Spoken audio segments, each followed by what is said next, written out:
Hello, future educators. Here's a glimpse into my life as a student with a learning disability. That's me. My name's Audrey, and I don't have as poofy hair, and I'm not blue in real life. But for me, spelling is difficult. No, challenging. That doesn't look right. I guess I'll have to go with hard. Let's try that again. My name's Audrey, and spelling is difficult for me. Wow, that was so much easier.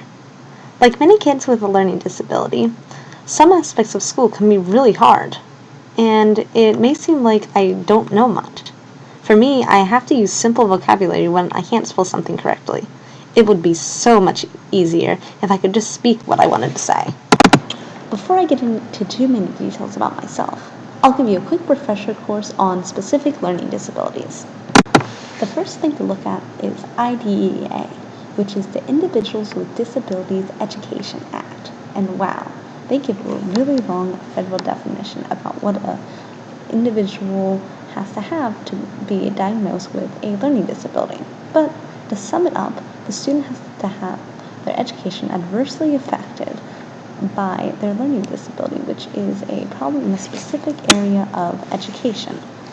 And the important thing to remember is this student actually has the potential to do well when you look at their IQ, but they're still having trouble. You can understand this concept better by looking at a bell curve for a student's IQ. A student with a specific learning disability would be from 100 or better on the bell curve, and that means that they have an average or above average IQ. So naturally, when you look at these results, you would think that the student would be able to do well in most subjects, but you can see that they actually aren't doing very well in a specific subject, and this shows the disparity between the IQ and the actual results, and this is how you can tell if students have a specific learning disability, and it can make school really challenging and difficult. There is something much more important for you as a future educator to remember than any federal definition, and that is that every student with a specific learning disability is unique and different. There I am with my pencil because I have a lot of trouble spelling, but there are tons of students with specific learning disabilities that have a lot of trouble reading and writing. And the girl with the calculator can have a lot of trouble with math, and the calculator can really help her out. Besides the differences in subjects that are difficult for students, there are also a wide range of emotional and behavioral differences in students.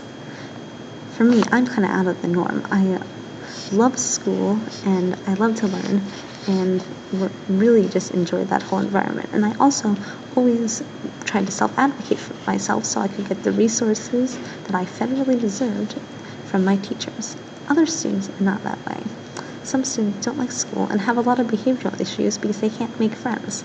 And a big problem that you should look at as a teacher is that students are not self-advocating for themselves. That means that they aren't getting the resources that they federally deserve. So you definitely should be looking out for these students and try to help them along the way get what they need and deserve to have the best chance to learn in the classroom. As a future educator, it's really important to figure out how many students you'll actually be working with who have a specific learning disability. Studies show that 4 in 10 students with disabilities have a learning disability. That makes it the most common disability for students to have in school. So as an educator, you'll definitely have to be working with and accommodating for these students so that they can have the best educational experience possible. As you can see, learning disabilities are challenging for students, so having accommodations and modifications in the classroom can really help with this problem. Some accommodations that helped me a lot were using spell checkers and dictionaries when I was doing in-class essays. I also used Google Docs a lot so I could share my papers with families and friends so they can check my spelling. This really helped with the vocabulary problem at the beginning of the video. Another way to do this is to allow students to make spelling mistakes in-class essays. This way, they can feel free to use all the vocabulary and you can see their full potential. Each student with a spelling disability is different, so as a teacher, you should work hard to find the accommodations that individual student needs.